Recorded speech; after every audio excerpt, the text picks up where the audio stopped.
अस्सलाम वालेकुम दोस्तों, मैं हूं माजिद मलिक और डिस्कवर द वर्ल्ड में आप सबको खुश आमदीद।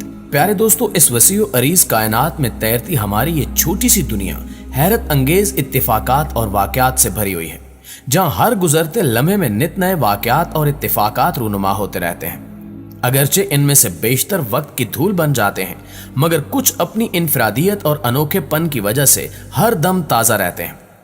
आज की वीडियो में हम आपके साथ कुछ ऐसे ही वाकयात शेयर करने जा रहे हैं जिनमें होने वाले इत्तेफाकात आपको दंग कर देंगे। दोस्तों, ये 16 दिसंबर 1964 का दिन था जब वर्जीनिया के साहिल पर एक बहरी जहाज डूबा जिसमें 70 अफराद सवार थे, जिनसे 69 मर गए, लेकिन एक शख्स जिंदा बच गया जिसका नाम ह्यूज विलियम्स था। इस शख्स की लाश को जब समंदर से बाहर निकाला गया तो उस वक्त इसकी जेब से एक घड़ी और पर्स बरामद हुआ जिसका रंग ब्राउन था, जबकि इस शख्स का एक ही बेटा था जिसका नाम था जेम्स। वक्त गुजरता रहा और फिर 21 साल के बाद 1785 में उसी साहिल पर एक और जहाज डूब गया और हैरान कुन तौर पर उसमें भी 70 अफराद सवार थे, जिनमें से 69 मर गए और एक बच गया। उसका नाम भी ह्यूज विलियम्स था। सबसे हैरान कुन बात यह थी कि उस शख्स की जेब में से भी एक घड़ी और पर्स निकला, जबकि उसका भी एक बेटा था और उसका नाम भी जेम्स ही था। सिर्फ यही नहीं, बल्कि इस वाक़े के 10 साल बाद उसी मकाम पर एक और जहाज डूब गया, जो कि एक छोटा जहाज था और जिसमें 25 मुसाफिर सवार थे, जिनमें से 24 लोग जिंदा बच गए, लेकिन एक शख्स डूबकर मर गया। हैरान कुन तौर पर उस मरने वाले शख्स का नाम भी ह्यूज विलियम्स था। यकीनन ये एक ऐसा इत्तेफाक है जो किसी भी शख्स को हैरान परेशान कर सकता है। नाज़रीन ग्रामी, इसी तरह 1937 की बात है कि जब अमेरिका से ताल्लुक रखने वाली एक औरत अपने बच्चों के साथ अपने फ्लोर पर मौजूद थी, लेकिन अचानक एक बच्चे का पांव फिसलता है और वो उस फ्लोर से नीचे गिरने लगता है। लेकिन बिल्कुल इसी दौरान उस फ्लोर के नीचे जोसेफ नामी एक शख्स गुजर रहा होता है और वो बच्चा खुशकिस्मती से उस शख्स के कंधों पर गिर जाता है और जोसेफ जख्मी होकर अस्पताल पहुंचता है, जिसे मामूली इलाज के बाद वहां से डिस्चार्ज कर दिया जाता है। इस वाक़े के पूरे एक साल बाद सन 1938 में यही जोसेफ नामी शख्स दोबारा किसी काम की गरज से उस फ्लोर के नीचे से गुजरता है, लेकिन हैरान कुन तौर पर एक मर्तबा फिर वही बच्चा फिसलकर उसके कानों पर गिर पड़ता है और बिल्कुल पहले की तरह ही जोसेफ को अस्पताल पहुंचाया जाता है, जहां उसे मामूली इलाज के बाद घर भेज दिया जाता है। लेकिन ये वाक़या आज भी हैरान कुन तारीख का हिस्सा है और शायद ये वाक़या आने वाली नस्लों को भी इसी तरह उलझन में डाले रखे। नाज़रीन ग्रामी, क्या आपने कभी अपनी आंखों से एक ही शख्स के 2 जन्म देखे हैं? अगर नहीं तो आपको बताते चलें कि फरारी कंपनी की बुनियाद रखने वाले एंजो फरारी ने 1988 में वफात पाई, लेकिन इनकी वफात के पूरे एक साल बाद इसी शहर में मेस्ट ओजिल नामी एक मशहूर फुटबॉलर की पैदाइश हुई, जो हैरान कुन तौर पर शक्ल सूरत में बिल्कुल फरारी जैसे थे, यहां तक कि इनकी दोनों आदत भी बिल्कुल मिलती जुलती थी। दोस्तों, वाज़ेह है कि हिंदू अकायद के मुताबिक हर शख्स मरने के बाद दोबारा जिंदगी पाकर इस दुनिया में लौटता है। लिहाजा इस वाक़े को देखकर हिंदुइज्म के पैरोकारों ने मेस्ट ओजिल को फरारी का ही दूसरा जन्म करार दिया। नाज़रीन ग्रामी, हावर डैम एक ऐसा डैम था जिसकी तामीर के दौरान 96 लोग मारे गए, लेकिन इन वाक़यात में एक ऐसा राज छुपा है जो आपको हैरान कर देगा। आपको बताते चलें कि इस डैम की तामीर 20 दिसंबर के दिन शुरू की गई थी और उसी दिन एक शख्स किसी पुल से गिरकर मर गया। लेकिन फिर कुछ अरसे बाद जब उस डैम की तामीर के आखिरी दिन चल रहे थे तो उस वक्त एक और शख्स उसी पुल से गिरकर मर गया और हैरान कुन तौर पर इन दोनों मरने वालों की डेथ डेट बिल्कुल एक जैसी थी, जबकि इनका लास्ट नेम भी बिल्कुल एक जैसा था। डिस्कवर द वर्ल्ड के मुअज़्ज़िज़ दोस्तों, आप अमेरिकी पॉप सिंगर माइकल जैक्सन को तो यकीनन जानते होंगे, जो अपने मुनफरिद डांस और गानों की वजह से पूरी दुनिया में मशहूर था।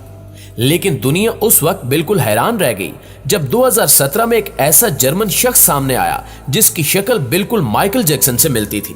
और दिलचस्प बात यह है कि यह जर्मन शख्स भी एक मकामी सिंगर ही है।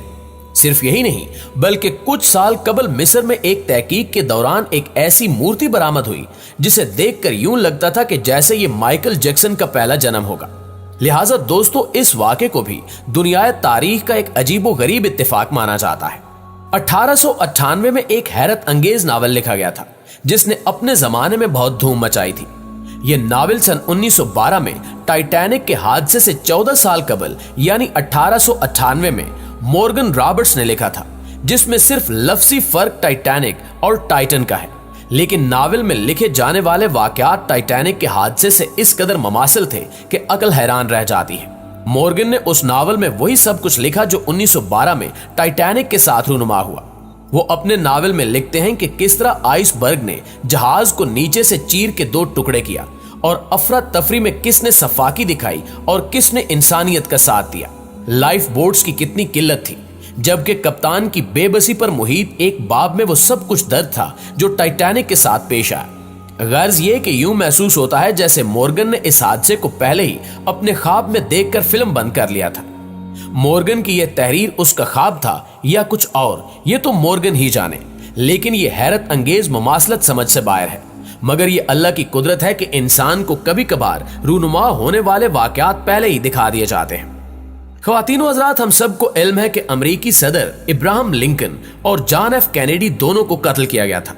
अलबत्ता बहुत कम लोगों को इल्म है कि इन दोनों के कत्ल में क्या हैरत अंगेज मुमासलत थी। ताहम कत्ल की मुमासलत से कबल ये जानना भी दिलचस्पी का बायस होगा कि इन दोनों के सदर बनने के दौरान ठीक 100 साल का फर्क है। यानी इब्राहिम लिंकन 1860 और जॉन एफ कैनेडी ठीक 100 साल बाद यानी 1960 में सदर मुंतखब हुए। दोनों के कत्ल के बाद जो 2 हज़रात सदारत के मनसब पर फायज हुए, इन दोनों सदूर के नामों में जॉनसन आता था, जबकि दोनों यानी एंड्रयू जॉनसन और लैंडन जॉनसन की पैदाइश के दरमियान भी 100 बरस का फर्क है। यानी एंड्रयू जॉनसन 1808 और लैंडन जॉनसन 1908 में पैदा हुए। इसी तरह दोनों के कातलों के सने पैदाइश में भी ठीक 100 बरस का वक्फा है। इब्राहिम लिंकन के कातिल जॉन वाकिस बूथ का सने पैदाइश 1839, जबकि कैनेडी के कातिल ली हार्वे स्वाल्ड का सने पैदाइश 1939 है और दोनों कातिल केस चलने से कबल ही मौत का शिकार हो गए। हैरत अंगेज तौर पर इब्राहिम लिंकन का कत्ल थिएटर में हुआ और उनका कातिल गोदाम में जाकर छुपा, जबकि जॉन एफ कैनेडी को कातिल ने गोदाम में निशाना बनाया और खुद करीबी थिएटर में जाकर छुपा और उसी मकाम से पुलिस ने उसे धरा था। इनमें एक और हैरत अंगेज इत्तेफाक ये है कि इब्राहिम लिंकन जिस थिएटर में कत्ल हुए उसका नाम फोर्ड्स थिएटर था, जबकि कैनेडी को जिस वक्त कत्ल किया गया वो जिस कार में सवार थे उसका नाम फोर्ड लिंकन था। दोनों सदूर पर कातिलाना हमला जुमे के रोज हुआ और दोनों की बीवियां इस मौके पर इनके बराबर बैठी हुई थी और कातलों ने दोनों के सर में गोलियां पेवस्त की। कत्ल के वक्त दोनों सदूर की बीवियों के अलावा इनके हमरा मेहमान जोड़ा भी बैठा हुआ था। कैनेडी की कार में इनकी अहलिया जैकोलिन कैनेडी के अलावा गवर्नर टेक्सास जॉन कोनले और उनकी अहलिया एडोनल बर्ल कोनले हम सफर थी, जबकि इब्राहिम लिंकन और इनकी अहलिया मैरी टोड के हमरा फोर्ड्स थिएटर में अमरीकी डिप्लोमेट और फौजी अफसर हेनरी रेडबोरन अपनी अहलिया क्लारा हैरिस के साथ बैठे थे। दोनों सदूर के साथ बैठे हुए जोड़े के मर्द हजरात इन हमलों में शदीद जख्मी हुए और इब्राहिम लिंकन थिएटर के जिस सदारती बॉक्स से ड्रामा देख रहे थे उसका नंबर 7 था, जबकि जॉन एफ कैनेडी जिस कार में सवार थे वो सदारती काफले में 7वें नंबर पर चल रही थी। जी तो मुअज़्ज़िज़ दोस्तों, ये थी हमारी आज की वीडियो कैसी लगी कमेंट करके हमें जरूर बताइएगा। इंशाल्लाह आपसे मुलाकात होती है अगली वीडियो में। तब तक अपना और अपने प्यारों का ढेर सारा ख्याल रखिए। अल्लाह निगहबान।